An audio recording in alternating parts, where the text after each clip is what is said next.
नमस्कार दोस्तों, fourth I news में आप सभी का एक बार फिर से स्वागत है। दोस्तों, जैसा कि हम सभी जानते हैं कि आरक्षण के मसले पर हमारी राज्य सरकार और माननीय राज्यपाल के बीच अभी तक ठनी हुई है।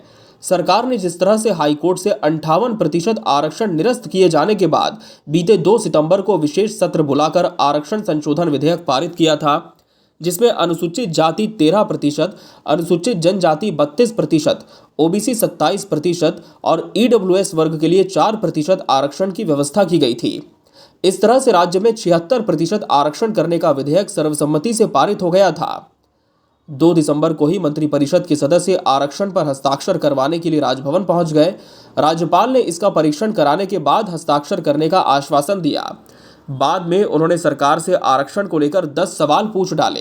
हालांकि सरकार की तरफ से अब राजभवन को जवाब भेज दिया गया है, लेकिन राज्यपाल ने इसका भी परीक्षण करने की बात कहकर अभी तक विधेयक पर हस्ताक्षर नहीं किए हैं। राज्यपाल ने कहा था कि मैंने इस मामले से जुड़े कुछ अहम सवाल प्रदेश सरकार को भेजे हैं, उस पर अभी तक जवाब नहीं आया है। जवाब का इंतजार है, तब इस पर कुछ फैसला करूंगी। मगर अब राज्य सरकार ने आरक्षण विवाद पर आखिरकार राजभवन को अपना जवाब भेज दिया है। अपने भेजे गए जवाब में सरकार ने आरक्षण तय करने का आधार तो बताया ही, साथ में राज्यपाल के सवाल पूछने पर ही सवाल उठा दिया है। सरकार ने लिखा है कि राज्यपाल को विधानसभा में पारित विधेयक का पर्यवेक्षण करने का अधिकार ही नहीं है। सरकार ने अपने जवाब में लिखा है कि SC/ST आरक्षण के लिए 2011 की जनगणना को आधार बनाया गया है। चूंकि सरकार के पास अन्य पिछड़ा वर्ग और आर्थिक रूप से कमजोर वर्ग के संबंध में स्पष्ट और प्रमाणिक आंकड़े उपलब्ध नहीं थे, इसलिए क्वांटिफाइबल डेटा आयोग बनाया गया था। आयोग से मिली जानकारी को ही आर्थिक, सामाजिक और शैक्षणिक रूप से आधार माना गया है। आयोग ने 3 साल तक परीक्षण किया, 18 जिलों में 22 बैठकें ली, ग्राम पंचायतों में ग्राम सभा और निकायों में मेयर इन काउंसिल से जानकारी जुटाई, इसलिए रिपोर्ट आरक्षण का मजबूत आधार बनी। सरकार के अनुसार आरक्षण का प्रावधान करने के लिए विभिन्न न्यायालयों द्वारा पूर्व में दिए गए फैसलों को ध्यान में रखा गया। इसके साथ ही वर्तमान आरक्षण अधिनियम में सर्वोच्च न्यायालय के विधि मान्य सिद्धांतों का भी ध्यान रखा गया। लोक सेवाओं में आरक्षण विषय वस्तु एक ही होने के कारण आर्थिक रूप से कमजोर वर्ग के लिए पृथक संशोधन विधेयक नहीं लाया गया।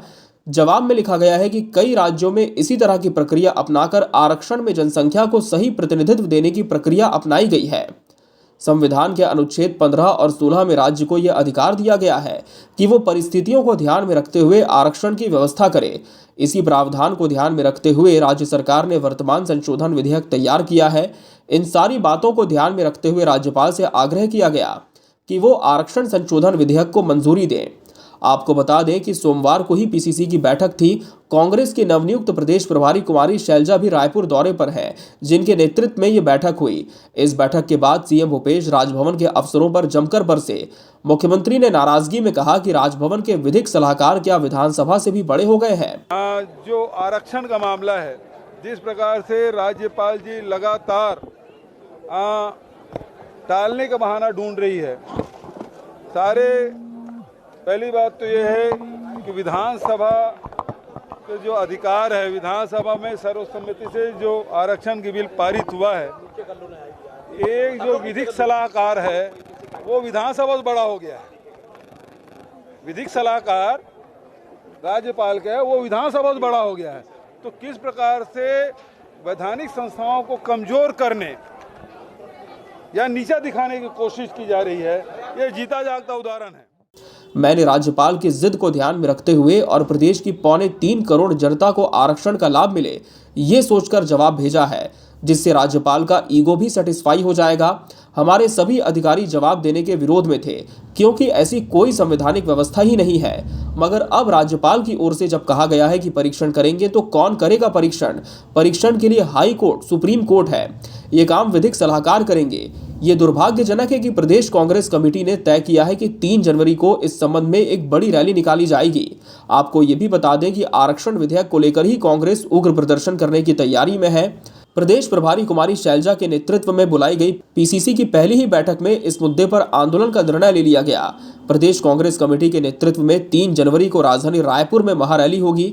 इसमें करीब 1 लाख कार्यकर्ताओं को जोड़ने का प्रयास किया जा रहा है।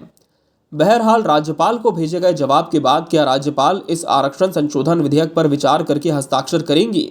इस पूरे आरक्षण विवाद के लिए आप किसे जिम्मेदार मानते हैं?